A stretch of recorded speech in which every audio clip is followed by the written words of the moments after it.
Bonjour et bienvenue sur la chaîne de Maître Phare Tarot. Ici Nancy qui vous accueille pour une nouvelle vidéo en lien avec la nouvelle lune du 12 décembre 2023 si vous êtes sur le fuseau horaire de Québec. Si vous êtes sur le fuseau horaire parisien de la France, alors cette nouvelle lune sera plutôt, attendez un petit peu, oui, sera le 13 décembre 2023. Alors, on va commencer par situer cette nouvelle lune et ensuite, je vous apporte quelques détails supplémentaires. Alors, nouvelle lune égale soleil et lune dans le même secteur astrologique. Ici, pour le 12 décembre, la nouvelle lune se situe dans le signe du Sagittaire. C'est la période d'anniversaire des Sagittaires. Alors, lune et soleil font conjonction précise dans ce signe à 20 degrés 40 minutes. Et pourquoi je vous disais qu'il y avait deux fuseaux horaires différents, c'est que pour le fuseau horaire nord-américain, donc du Québec, je spécifie parce que ça change tout dépendant où est-ce qu'on se trouve sur le territoire nord-américain, mais ici au Québec, la nouvelle lune sera le 12 décembre 2023 à 18h30. C'est pour ça que si vous êtes sur le fuseau horaire de la France, on se rajoute un 6 heures supplémentaires. Il sera donc minuit 30. C'est pour ça que pour vous, la nouvelle lune passe au 13 décembre. Vous serez en pleine nuit pour cette nouvelle lune. Alors, je ne vous donne pas plus de détails parce que sous la vidéo, vous allez voir, il y a une analyse astrologique complète qui a été faite et allez voir les aspects, allez voir comment ça va se jouer, quelles énergies vont être là pour la mi-décembre. Alors, je ne donne pas plus de détails en lien avec cette nouvelle lune.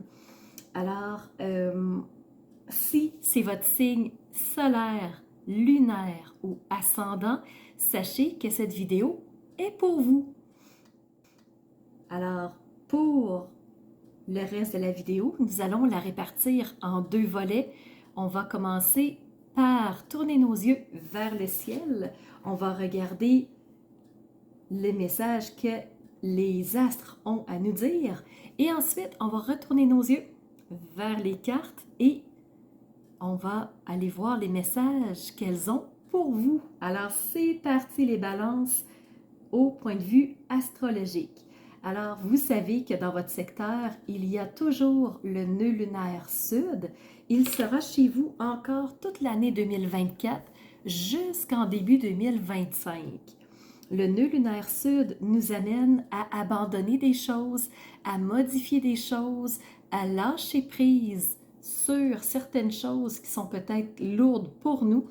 Alors, pour vous les balances, c'est sûr que vous devez le ressentir davantage puisque les énergies sont au-dessus de vous, mais sachez que tous les signes astrologiques ressentent ce nœud lunaire. Dans les aspects, vous avez donc 3 sextiles, vous avez aussi 3 défis qui sont des carrés. Et au point de vue des trigones, il n'y en a pas cette fois-ci pour vous les balances. Alors, point de vue des sextiles, on commence avec cette nouvelle lune en sextile avec vous.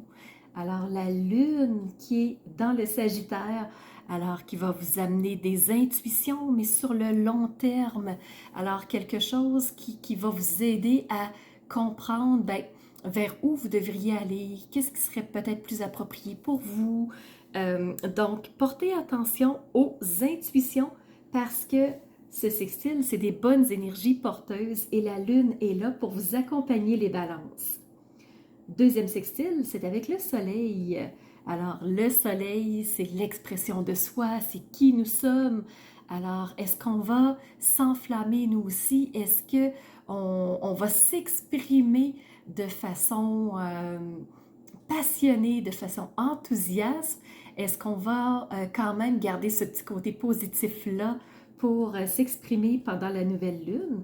Donc, Soleil en Sagittaire, souvent, c'est ce que ça nous amène, mais reste à voir. Et le troisième sextile, c'est avec Mars, qui est très proche de cette nouvelle lune. Alors, il est à 13 degrés 21 minutes, lui aussi dans le signe du Sagittaire. Alors, de 13 à 20 degrés, ça fait 7 degrés d'orbe.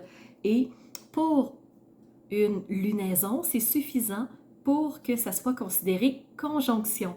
Alors, Mars est toujours en conjonction avec ce Soleil et bien sûr avec la Lune qui est venue se coller au Soleil pour cette nouvelle Lune. Alors, Mars qui nous insuffle des actions, qui nous insuffle à avancer, à agir, à oser y aller. Alors, ça va être vraiment les sextiles qui vont vous porter les balances. Et au point de vue des défis, on disait qu'il y en avait 3. Le premier avec Vesta. Alors, Vesta, c'est l'astéroïde du bien-être et de l'harmonie. Alors, ce que je perçois pour vous, c'est qu'il y a probablement un inconfort, quelque chose qui est où vous n'êtes pas à l'aise, soit un secteur ou plusieurs secteurs de votre vie, et ça se ressent, ce qui fait que ça tire de l'énergie, ça peut vous fatiguer, ça peut vous mettre mal à l'aise, ça peut vous amener peut-être du stress, voire même de l'anxiété. Alors, Vesta me dit qu'il y a un inconfort et ça va être ce qui va être à dépasser. C'est peut-être pour ça que le nœud lunaire sud vous dit qu'est-ce que vous voudriez abandonner les balances. Deuxième carré avec Pluton.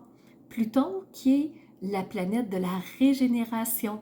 Alors, on se repose, on refait nos énergies, on se replace pour être en meilleure forme et être prêt à repartir. Mais là, Pluton étant en carré avec vous, peut-être que Mars va vous pousser à faire beaucoup d'actions dans la rapidité, en peu de temps, et ça se peut que vous sentiez que ça tire un peu. Pluton est aussi la planète de déconstruire quelque chose qui n'a plus lieu d'être pour reconstruire quelque chose de nouveau. Alors, ça se peut qu'on ait une réticence à laisser aller quelque chose qu'on connaît bien, quelque chose qui peut nous rendre confortable dans une zone de confort. Et là, ben, on a le choix, est-ce qu'on reste dans un inconfort qu'on connaît ou on va plutôt vers l'inconnu qui pourrait nous amener vraiment du bon, mais dont on ne connaît pas la route encore. Et le dernier carré, c'est avec Mercure. Mercure qui est la planète de la communication et des échanges. Alors, ça se peut que les communications soient peut-être un petit peu moins facilitantes pour cette nouvelle lune. Alors, peut-être garder un œil sur le relationnel. On va tout de suite aller voir la deuxième section de la vidéo. Alors, on passe maintenant aux cartes. Et comme c'est une chaîne de tarot, on commence par le tarot. Donc, première carte que vous avez reçue les balances, c'est la 6 d'épée.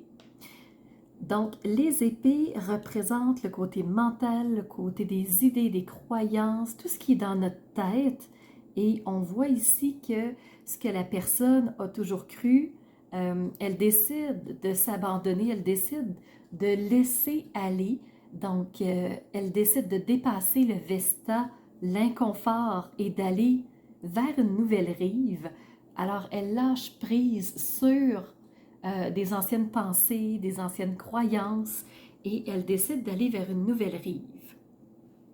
Vous avez aussi reçu la 7 de Pentacle. Les pentacles représentent le côté matériel, représentent les possessions qu'on a, représentent vraiment tout le côté concret de la vie, des choses, donc le pratico-pratique.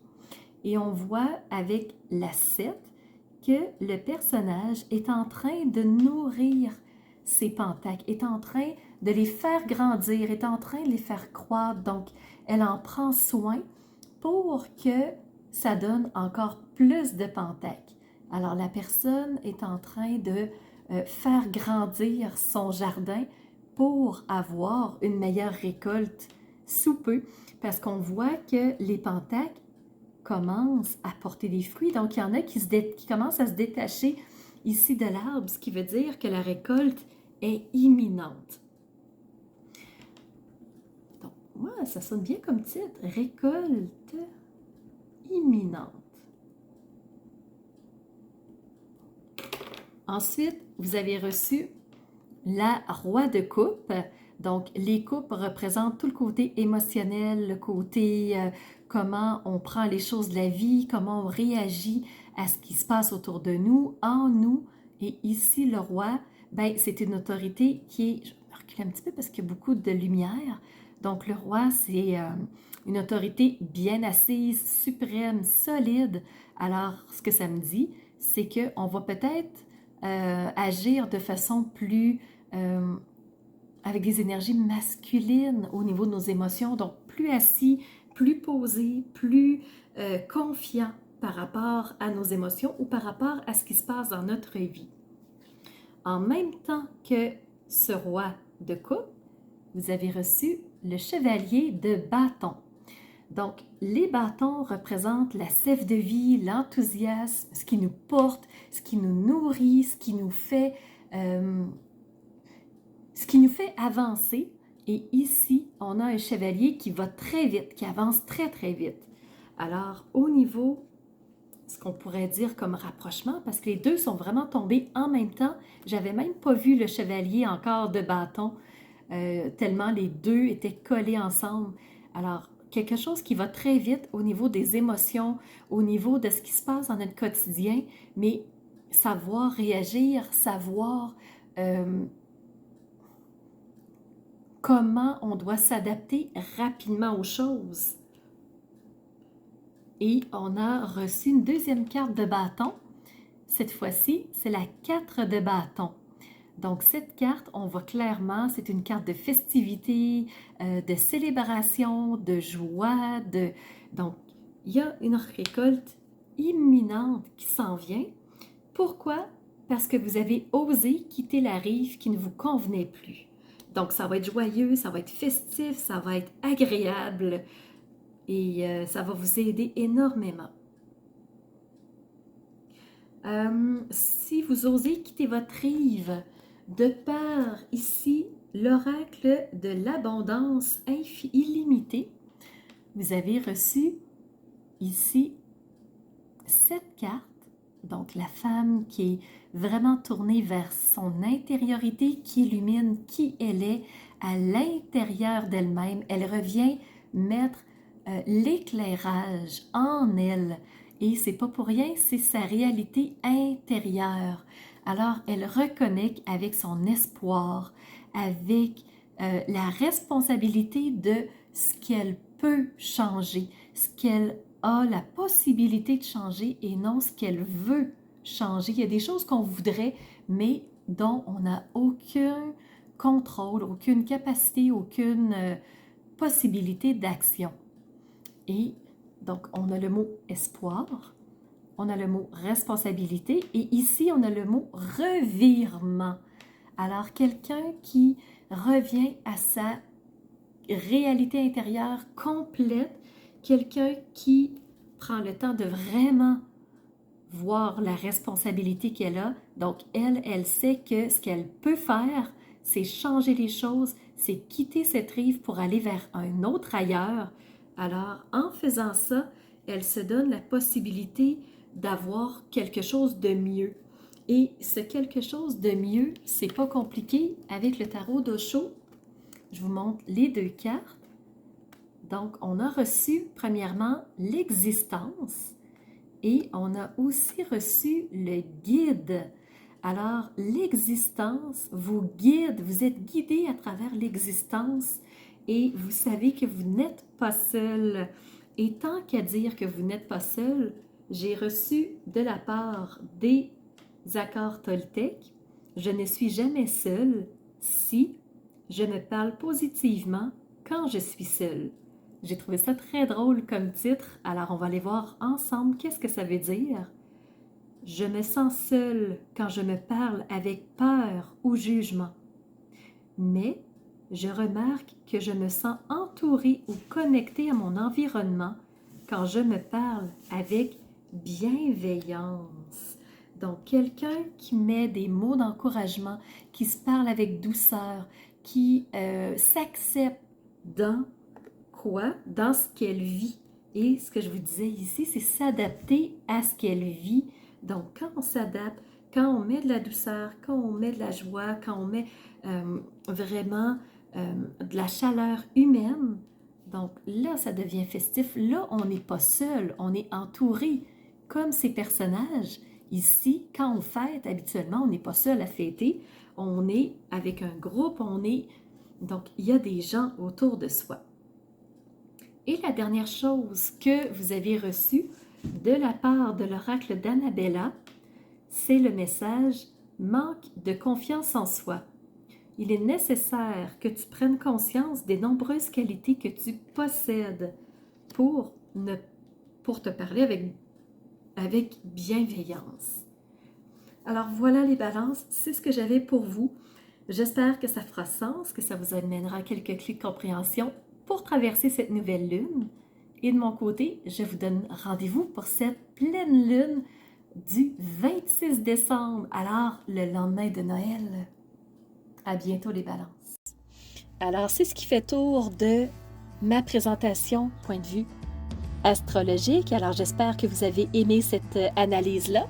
Si c'est le cas, n'hésitez surtout pas à mettre un pouce en l'air et surtout continuez de vous abonner. Je vois qu'il y a beaucoup de nouveaux qui viennent me rejoindre. C'est vraiment... ça fait chaud au cœur de voir que ça montre, que les gens s'intéressent à ce que je partage comme information. Et n'hésitez surtout pas à me laisser des commentaires de ce que vous avez aimé, de ce qui vous a rejoint. Et je vous laisse aussi mon adresse courriel si vous voulez m'envoyer un message privé. Certaines personnes n'aiment pas laisser un message public que tout le monde peut lire. Alors, mon adresse courriel est info@maîtrephare.com. N'hésitez surtout pas si vous voulez entrer en communication avec moi. Et sous la vidéo, il y a toujours mes services qui sont dans le petit plus. Alors, vous pouvez savoir quel est mon univers, qui je suis, allez fouiller un peu plus sur moi. Et si vous avez besoin d'un tirage de tarot personnalisé, si vous voulez une analyse de votre carte du ciel de naissance, je peux vous faire ça avec grand plaisir. On peut aussi se rencontrer pour un coaching si vous avez besoin d'être guidé par rapport à un ou plusieurs domaines de vie pour faciliter votre route par la suite. Ça me fera plaisir. Alors, c'était Nancy de la chaîne Maître Phare Tarot qui vous offrait cette vidéo avec le cœur et n'hésitez pas à surveiller les réseaux sociaux. Vous savez que dans 48 heures, les 12 signes sortiront. Alors, on se revoit pour les 12 signes. À bientôt.